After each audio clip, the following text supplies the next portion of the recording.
하나 둘 하나 둘.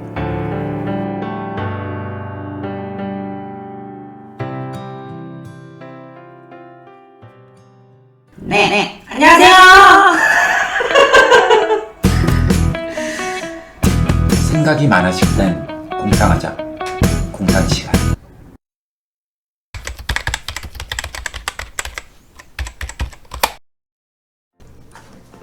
안녕하세요. 행복몰 공상입니다.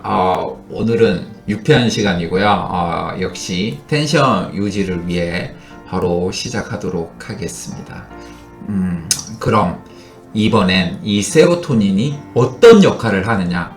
분명 많은 역할을 하지만 여러분들께 알려드리고 싶은 역할은 밸런스를 맞추는 역할입니다. 제가 2단계에서 제어가 안 되기 시작한다고 말씀을 드렸잖아요. 이 말 자체가 세로토닌 신경이 벌써 건강하지 않다는 말이에요. 밸런스를 맞춘다는 말은 너무 흥분하지도 않게, 너무 스트레스 받지도 않게, 너무 슬프지도 않게, 또 너무 신나지도 않게 해준다는 말이거든요. 의학적으로 좀 말씀드리면 도파민과 같은 신경 전달 물질이 교감 신경을 이제 너무 자극시키게 되면 진정하라고 이제 나오는 물질이라 생각하시면 될 것 같아요. 자, 그러면 세로토닌의 이 역할을 통해 예민이라는 증상이 왜 일어나는지 쉽게 알아보도록 하겠습니다. 저는 솔직히 모든 세상 사람들이 이거 앞에서는 마찬가지라고 생각합니다. 신나고 즐거운데 그걸 참는 사람이 있나요? 인생이 더 즐겁고 싶고 더 신나고 싶잖아요. 이런 것들이 이제 쾌락이거든요. 겉보기에는 이런 것들이 진짜 행복처럼 보입니다. 그리고 쾌락이란 단어가 예민처럼 너무 좀 부정적으로 들리는데 다른 단어가 생각나시면 댓글로 추천 부탁드릴게요. 그리고 이걸 향해서 지금도 수많은 사람, 아니 거의 모든 사람들이 달립니다. 저도 마찬가지고요. 그 예로는 앞서 말씀 많이 드렸죠. 술, 담배, 커피, 그 밖에 자신이 좋아하는 모든 활동입니다. 책 같은 거 될 수도 있고 생각도 될 수도 있어요. 근데 그 와중에 세로토닌 신경은 무너져 내리고 있다는 겁니다. 아니 좋은데 왜 그게 무너져? 라고 생각하실 수 있어요. 왜냐면 도파민이 교감 신경을 너무 계속 자극시키면 이걸 이제 세로토닌이 제어를 해줘야 되거든요. 근데 인간이 그걸 제어를 잘 하려고 하나요? 오늘 달려! 가자! 열로! 해버리니까 점점 이제 제어의 한계가 와버리는 거죠. 그래서 이 예민함은 이 신남에서 거의 먼저 시작된다고 저는 판단하고 확신합니다. 왜 그렇게 생각하냐? 보통 다른 감정 요소들은 화나 짜증, 슬픔 같은 거는 스스로도 우리가 제어해야 된다고 생각하고 눌리잖아요. 근데 신남은 왜 내가 그래야 되지? 이런 생각이 무조건 들어요. 저도 역시 그랬고 그 한계점을 이제 인체의 건강 한계점을 넘어선 게 이제 정신학용어는 조증이에요, 조증. 하지만 사람은 자신이 좋을 때는 절대 자신이 이상이 있다고 판단을 안 해요. 이렇게 좋은 와중에도 짜증과 화도 분명히 나타나거든요. 근데 그 짜증과 화에 대한 합당한 이유를 찾으면서 합리화를 합니다.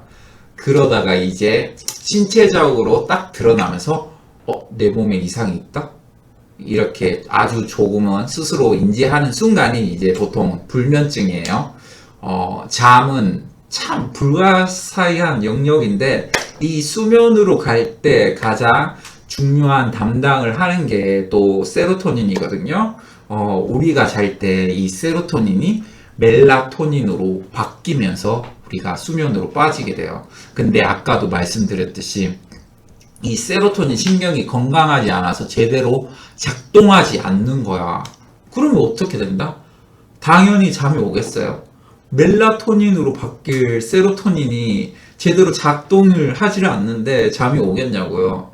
여기서 이제 예민 증상이 나타납니다. 시계 초점 소리에도 거슬리고 밖에 자동차 지나가는 소리도 거슬리고 오만 개 다 거슬려요. 그리고 인간은 정말 한심하게도 잡생각이 많아서 잠이 안 와요. 잠잘 때 예민해져서 잠이 안 와요. 이렇게 표현해버립니다. 사실 한심한 저도 그랬습니다. 똑같이. 근데 좀 더 명확히 표현하면 예민해져서 잠을 잘 수 없는 게 아니고 잠을 잘 수 없는 몸 상태니까 예민하고 잡생각이 많은 겁니다. 불면증 겪는 분들에게 솔직히 가슴에 손을 얹고 불면증 겪기 전에 뭔가 즐거움을 찾지 않으셨나요? 한번 자신을 돌아봅시다.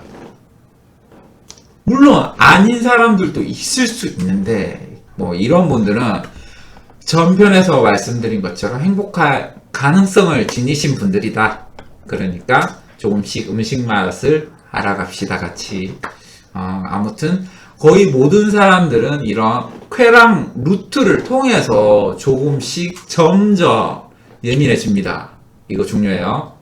근데 이런 불면증을 수면 유도제까진 필요 순간에 괜찮지만 이제 처방받은 수면제, 강력한 수면제로 해결 중이다 하는 분들은 진짜 위험해요. 이거 중독되면. 무슨 말이냐면 흔히 저희가 이제 남성 호르몬 이제 스테로이드 맞으면 오히려 체내에서 남성 호르몬 생성을 못해서 고환이 쪼그라든다고 하잖아요. 다 똑같아요. 어디선가에서 약물이나 이런 걸 통해서 주기적으로 주입이 되면 신체는 그 기능을 퇴화합니다.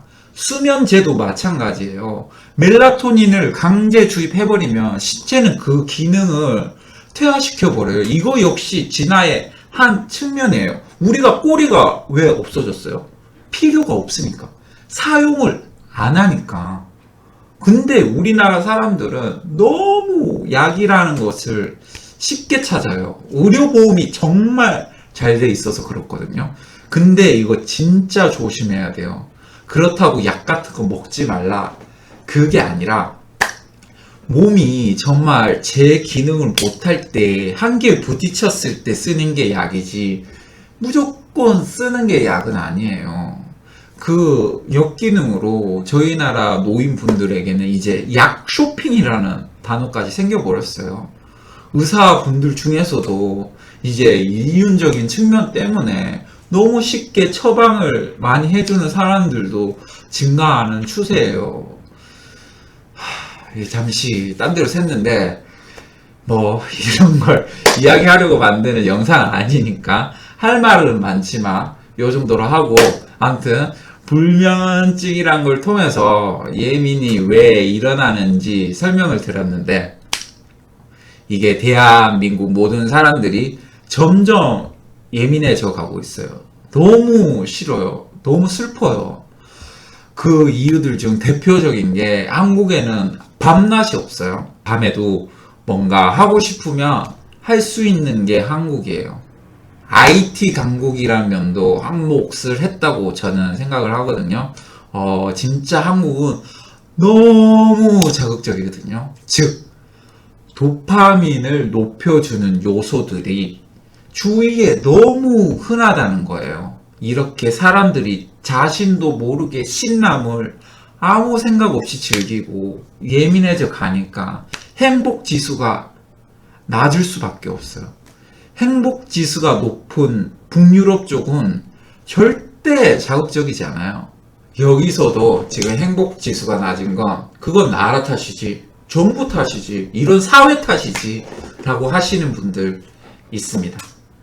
맞아요. 그 말도 물론 맞아요. 맞는데 계속해서 제가 말씀드리는 방향은 그것도 있지만 그렇게 말하는 본인이 자신이 지금 행복하지 않아서가 아닌가요?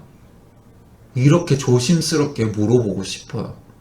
지금 내가 행복한데 뭘 탓하고 누굴 탓해요? 그 시간 즐기기 바쁘지.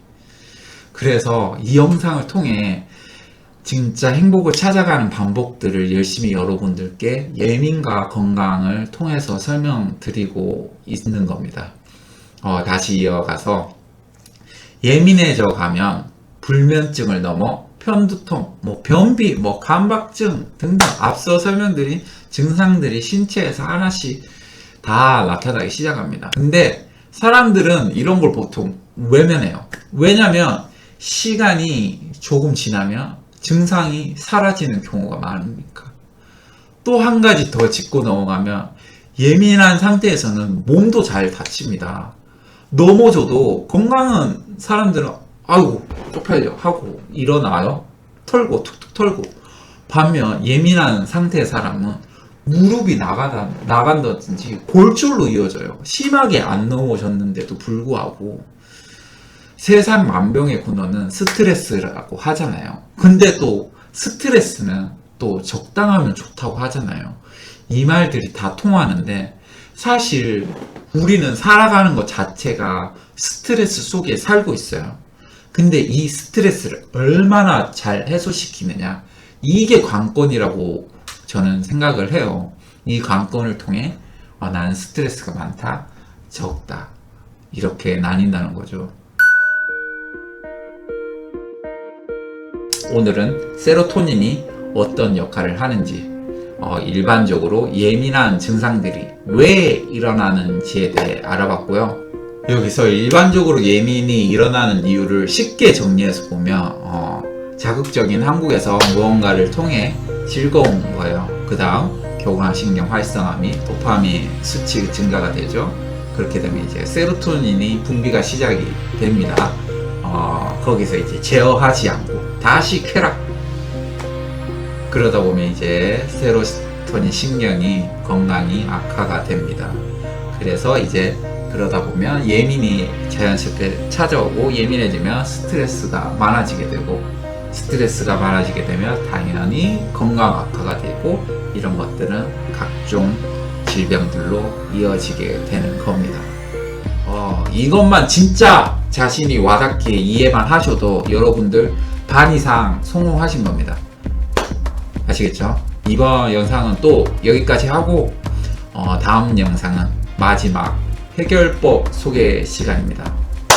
이상 공상이었고요. 시청해 주셔서 정말 감사합니다. 바로 다음 편에서 만나요. 안녕!